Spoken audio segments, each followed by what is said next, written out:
The phone conversation between fantasy veterans Bob Harris and Matt Waldman is a quick and dirty rundown of players, units, or teams from Sunday's games. Feel it or fuck it is our instant verdict on the fantasy value of a player or situation, not the ability, effort, or character of the player. This is just how two old-timers in this industry talk when they got a lot to cover in a little time.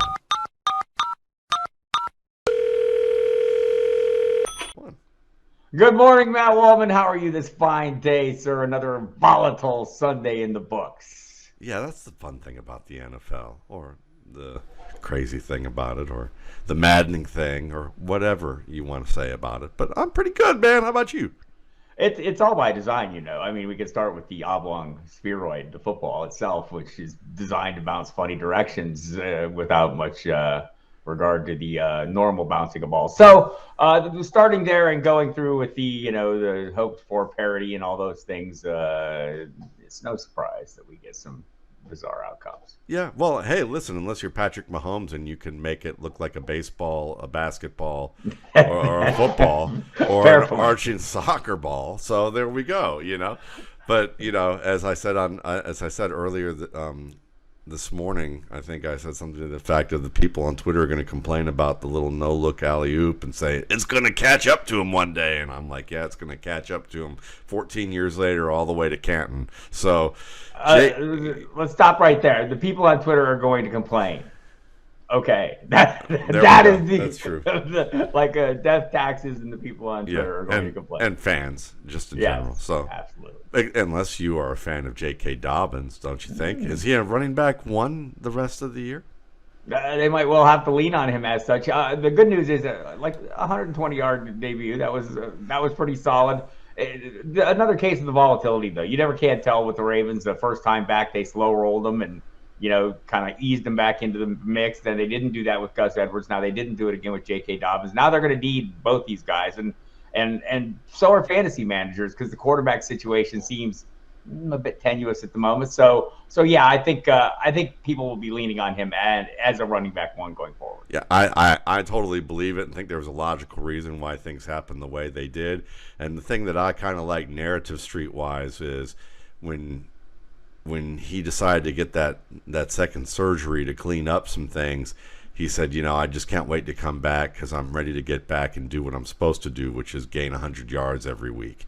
Right, and he also said that we ain't seen nothing yet. Just by the way, so. Yeah, and he's not there yet. He looked good. He looked better than he did last time, and I thought he didn't look bad. He looked much more like the player that he was, and they were missing Kevin Zeitler, and they still got it done. And him running gap plays is just scary. I'll just put it that way. He's gonna have a lot of breakaway runs and next year, as well as I think he's going to have another 3 or 4 more like that 44-yarder that he had to. So he's out of shape. Or it would have been lying. It would have been taken all. Oh, it would have been gone. He would have been gone. I've heard somebody say that he's not that fast. I didn't want to argue with him. But yeah, when he's in tip-top shape, he is still fast.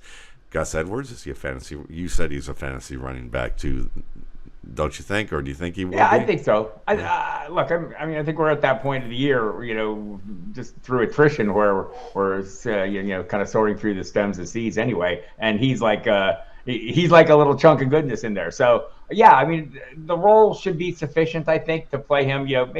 Maybe you're hopefully as a flex level, but yeah, I think there's a whole range of guys that we're going to be trying to force into running back 2 roles that won't be as good as him. Yeah, he's I'll let him jump into the pool. Why not? He'll make a big splash occasionally from time to time, and certainly he's the closeout guy. You saw that against the Steelers this week, and they got a real push against that defensive front. And so I think that both those guys are going to be nice plays. And I think it's those two specifically. I don't think we're going to see much more of Kenyon Drake other than in the old Justice Hill role, which was like, who? So right. Jared Goff, is he a starter and top 15 fantasy quarterback in 2023? He's 15th as of before yesterday. Well, I think he is no longer a bridge quarterback. I mean, the Lions probably don't view him as that. Like, they've assembled quite a cast of, quite a cast around him. And some really talented receivers, a really good offensive line. Once they get that thing to where it's all healthy and they can play it an entire year, that's going to add to the vibes. I mean, he might well be, right? I mean, he's going to be on the 15. Yeah, I'll go ahead and give him that. I just think based on the weapons alone. Yeah, I mean, I think what the addition of DJ Chark, although he may not be there next year, we'll see. I mean, but 1-year deal. It's a 1-year deal, but the fact that you have him and that relegates a guy like Reynolds to the third receiver role or the fourth receiver role now with Jameson Williams in the picture, this is suddenly a fun, wide open offense, and I've always liked Jared Goff. I always kind of thought he's a puppet with Sean McVay at with the strings controlling it was more about Sean McVay's ego than it was necessarily about Jared Goff. And Jared Goff, the fact that he got off to a rough start with Jeff Fisher and all that was a difficult thing. If I were the Lions, I would probably draft a quarterback, but with the express understanding that he's sitting for at least a year and do things the old school way where, the way maybe Chuck Noll did Terry Bradshaw or, Patrick Mahomes, how he got handled, Aaron Rodgers, Brett Favre, guys like some of those were by accident. Some of those were by design. A lot of them, though, Drew Brees by design. So, yeah, Jared Goff would be the perfect quarterback to stay that bridge. You just have a much sturdier bridge than what you thought. You weren't just like doing some makeshift crossing on a survivalist show. So I think there's something good there with him. Jalen Waddle, is he a fantasy starter the rest of the year? Yeah, probably is. I mean, last night seemed like an outlier game just for that offense in general. I think that offense will be fine over the course of time. Look, he's 2,000-yard receivers in this offense. I think they can continue to carry that out. There might be weeks where it's a lesser, might be weeks where it's a little more. But yes. I think he's a little banged up more than what they're saying. So I'm not ready to say fuck him, but I am a little bit worried about him. And he drops now to me more as a wide receiver 3. But he might drop out if we see that he's either very limited with his practicing. This week I might be inclined to start some people over him. Now, Austin Ekeler kind of put up a dud. You saw Josh Kelly, who's been out for a while, and last week he made his debut. They used some more carrot touches with him. Are we looking just at a 1-week blip? You feeling that as a blip, feeling it as a blip? Yeah. Austin Ekeler was a guy coming into the season. I thought, this is a guy that if you're every year we're assigned a task, identify a first-round bust. Well, this year you could have picked almost anyone and it come true except him. Right, and I think I picked him just because the touchdown, numbers were so high last year. The 20 touchdowns, the 12 rushing touchdowns were like 9 more than he'd ever had before. The desired outcome for them is to find that rushing component. Thought maybe they found it in Isaiah Spiller. Who?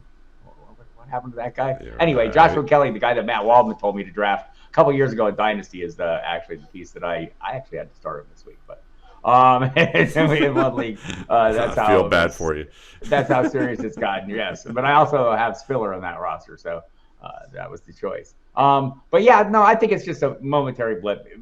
Austin Eckler's been fantastic, and has handled the workload better than maybe I would have expected. And the touchdowns have been quite solid. Yeah, I'll be fine with him as a starter for the rest of the season. I don't think last week was a start of a trend. DJ Chark, though, is that a trend? He's had two weeks with touchdowns. He's had, he had 100 yards 2 weeks ago. This week, fuck that. Well, two things. I mean, the Jets are up next. Yeah. I hadn't fucked anybody yet. Yeah. The Jets are up next, and the Panthers. The schedule maybe isn't but the emergence of Jameson Williams may be a little bit of a limiting factor for him at some point, but it just, it's a pretty narrow band to hang your hat on. So, yes, I can play him because I like this offense in general, but I'm going to be mindful of this week's matchup, the Week 15 matchup, and maybe see how things play out with some of the pieces around him. I'm looking at you, Jameson Williams. I like what I saw with DJ Chark. I think he's a fantasy two. I'm feeling him as a fantasy two for the rest of the season. Like what he was doing underneath. They used him underneath. They kind of paired him also with Williams to get Williams open because the defense naturally paid more attention to Chark. And then Chark ran right by somebody. Well, they didn't pay any attention the coverage to him. Yeah, they didn't pay any. Well, Bynum just kind of shifted and looked over at Chark as everybody ran, as he let Williams just run right by him. It was a nicely designed play. So you're going to get a little bit more of that. But I like that they use Chark in a multidimensional sense now with Williams when he's in the lineup. Now, no, let's not. Let's talk about Williams a little bit. Williams, is he a bye week option for the rest of the season? Are you going to elevate him to that? Or are you thinking, let's just, he's yeah. More of a Phelan was a cheap DFS, tournament play, which I had him in lineups this week and, got the touchdown. I mean, but that's kind of what you're hoping for, I think, with him. Although, just, the way the people who cover this team on a daily basis talk about him, I expect an ascension to some kind of preternatural freak level at any moment. I just talked to Tim Twentyman from the team's website yesterday, and he's just like, he was using the word gazelle a lot. Yeah. Well, listen, you know what? Gazelle. Marquise Goodwin early in his career. Lots of Buffalo Bills between Lee Evans and Stephon Diggs for about a decade and a half. And then, I'd also add Ted Ginn to the mix, who, and I think he's more of a Ted Ginn type in role this year. He'll be more than Ted Ginn in the coming years. But for right now, yeah, Ted Ginn, I think Ted Ginn for me was a DFS special based on matchups, and that's it. So yeah, fuck him as a bye week option for the rest of the season. I think he's he's one step below that, which is great matchup possibility. That would be it. There you go. Now, what about Mike White? Does he have a Ryan Fitzpatrick like career? Do you think that that's starting to happen? Are you any more optimistic about him than the last time we talked about him? Maybe a little, right? I mean, he's certainly won teammates over. I mean, he's a soldier apparently. And you earn a lot of respect. I don't know that that's maybe not just like a rebound thing because there's so much disrespect for the other guy, right? That like whatever comes in and doesn't act like that is gonna garner a lot. We'll see if he has when he has a lousy game. But no, I don't actually trust it yet. But I'm open-minded to it. Yeah, I'll say this: Mike White had one of the nicest plays I saw the year that in his quarterback class, and just showed great skill from the pocket. And he wasn't necessarily a great mover. He wasn't an unbelievably mobile player, but he could manipulate the middle of the field. He was a smart player overall, and he had a decent enough arm. So I think after watching him against the Bills, where they obviously broke his ribs, and he played that fourth quarter in the snow in a lot of pain and put them in position multiple times to really generate a comeback. If it weren't for a Michael Carter fumble, they might have had a much closer game. Making the case for Zonovan Knight. There we go. I like them both, but I think there's a good, but I'm with you. I like, Zonovan Knight's, and he looked quicker, Zonovan Knight, just by the way, is a little bonus to that. So I think there's a chance for Mike White to have a Ryan Fitzpatrick career, but fuck it for now. We'll just say that, fuck it, that kind of thing. So I just got to ask, are you feeling like changing your mind from last week about Russell Wilson maybe having a better year next year? Did you see anything before the big knot on his head? That was like a walnut, boy. Yes, it gives you hope because there's a long history to fall back on of Russell Wilson playing well and a narrow band of games of him not playing well, and it's all been mostly this year. Go back the last couple of years. There were signs that it was, there were issues. Certainly, some of the issues with turnovers and things that we saw were pretty much the reason why Pete didn't want to let him cook. Pete wanted to go to the drive-thru because Russell was burning the food. So, So I don't know. I mean, if I'm like somebody who just bought this team and is on the hook for $260 million, I'd feel a lot better about it today than I did yesterday. Yeah, I'll say this. I went back and watched the Carolina game last week, and it was he was bad in the Carolina game. He was like early in the season. I watched him and charted it. He looked good, and his receivers looked bad. His linemen looked bad. Well, all those things looked bad in Carolina, and he looked bad in Carolina. And then I went and watched QB school stuff, and I laughed because some of the same things he was pointing out. I was like, yeah, okay, but it was almost like QB school. JT O'Sullivan wanted to say it almost makes you think they're tanking. I mean, I don't think he didn't say that, but it was like if you were a conspiracy theorist, you'd wonder about some of this stuff. I mean, that was kind of what it seemed like he was implying. And I know that he doesn't believe in conspiracies, I don't think, in terms of with football. So I don't know. I'm feeling still pretty good about him next year. I would take a chance on him because I think he's going to be at a rock bottom price. Yes. And compared to some other people that we might see on this list, I would still take him. What's the first thing you do? Oh, well, I'll tell you what the first thing I do after a season is over is I make a list of everybody who disappointed people, and I tack it on my wall so that when I'm going into drafts next year, I know who's going to be available at discounts, right? And so, and over the course of that time, we'll watch and see what the developments are over the offseason, and it might give me reason to believe that those outcomes are going to change, or there's hope that those outcomes can change at a discounted price. Russell Wilson would be way up high on that list. Yeah, one of the you do what a lot of people I know who I respect in this industry do, like Adam Harstead, and he calls it the dented can approach. Right. Which is he's definitely on the dented can list for me. So no, he's got a dent. That's an out.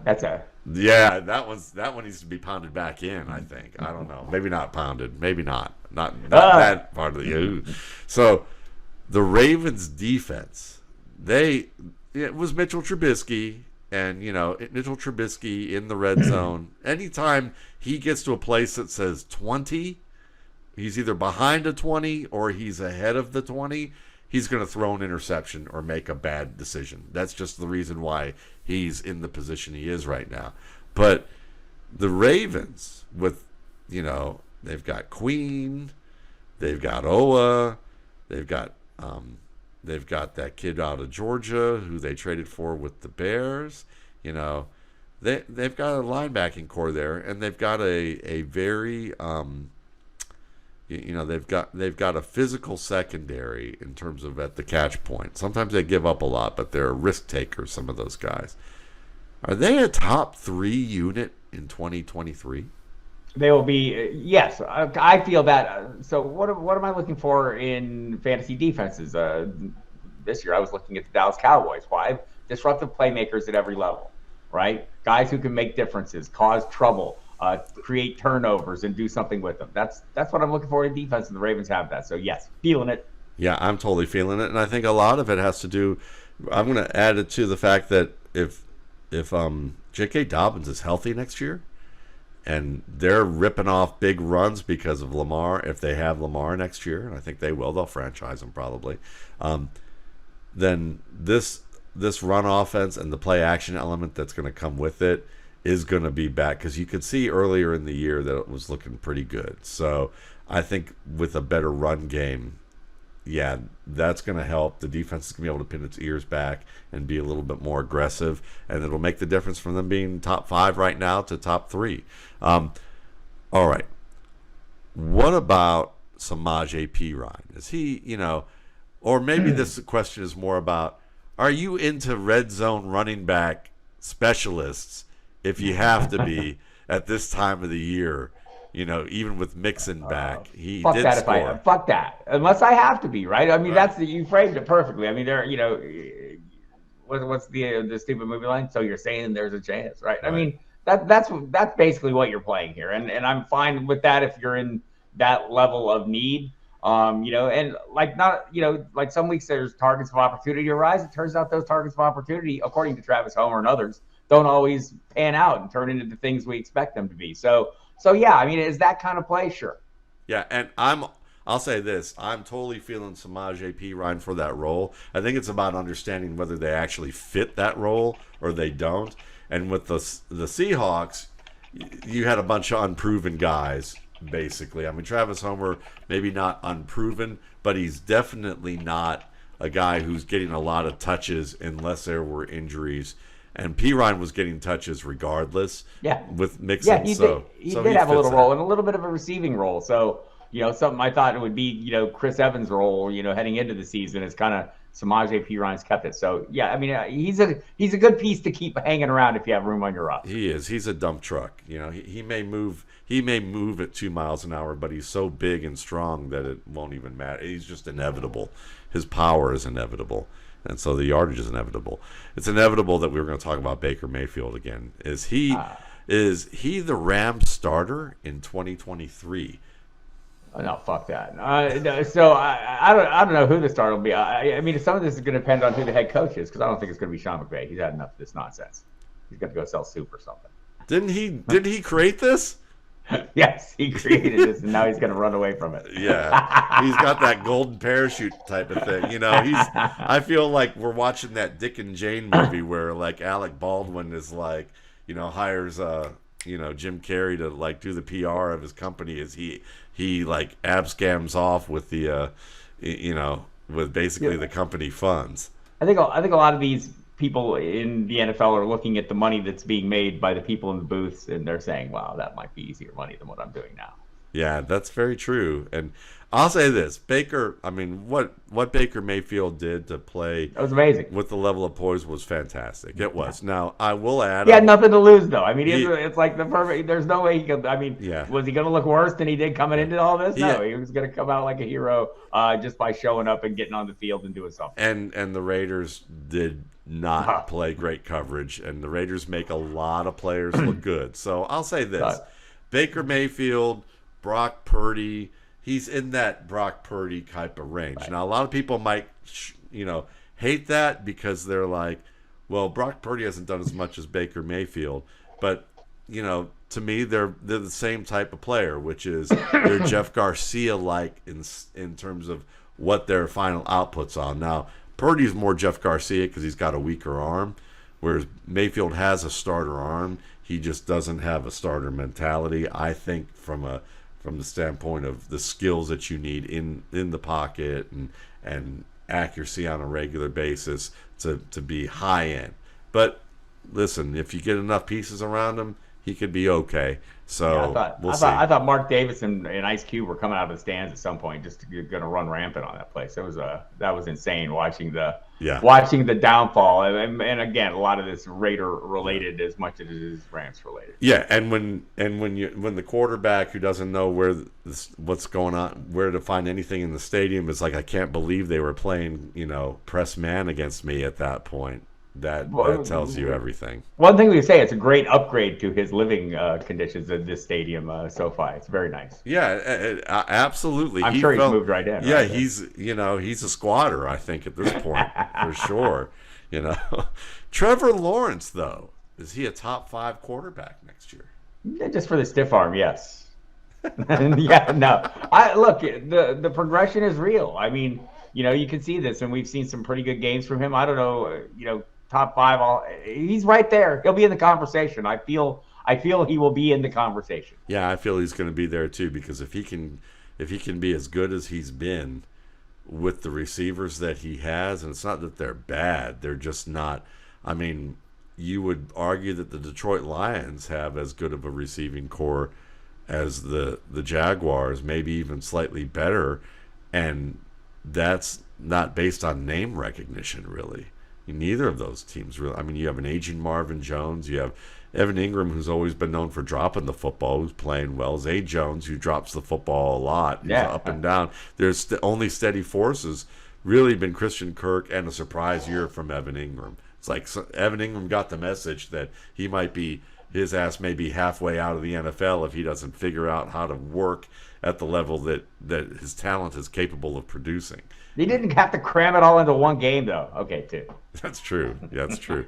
Now, speaking of cats, I got to say, Are you feeling the idea that Derrick Henry is afraid of cats? Because every time he faces the Jaguars, he is completely running away from them. I mean, if its name is Shaquille Quarterman, that cat he doesn't want anything to do with. But I think in general, I thought he's been really good against the Jaguars over the most. That's what I'm saying. He's so terrified of them that like he's got an extra gear. I mean, like they can't even spot him. He looked but kind of just the disappearing act in the second half. It was a great first half, and but he does have them and Texans. Apparently, Cats and Texans. Well, there you go. So I think he's terrified of him. I'm totally feeling it, and and maybe that you need to run. You either need to run angry or terrified. Yes, there you go. Just afraid maybe not enough. That's too vanilla. Like that's getting you 1 yard gains. But like I saw Leatherface. I saw Leatherface in my shed, kind of terrified. I'm okay with, because that means you might run over your own mother to get to where you're going. So anyway, sorry to moms out there, but how about Richie James now that he's healthy? Come on, man.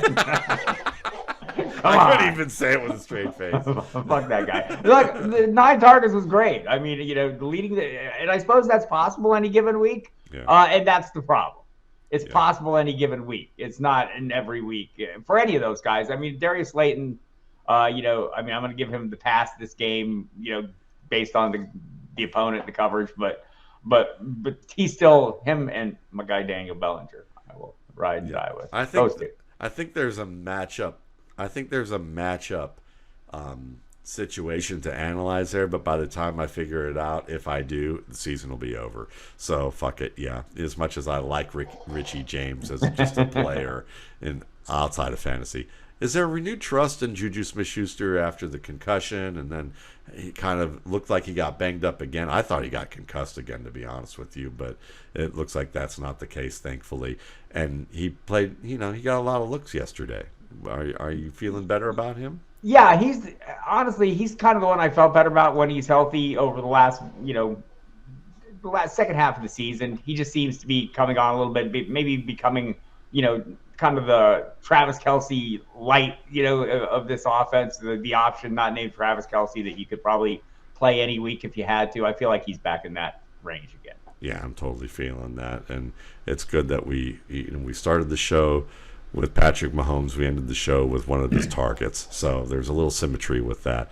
And I feel like I wasn't hardly down on anybody at all. We need to. You were Mr. Positive. I mean, I don't know what to even say about that. I was my watch. A headline came in my watch while we were talking. It said Tom Brady tweaks the game plans without coach's knowledge. Feel that or fuck it? I'm feeling that. Just because I don't like authority. How about that? No, fuck that. I don't know. I don't even know what to say about that. Just fuck that. Fuck this show. We're at the end of it, all right? Love you, bye. Love you, bye.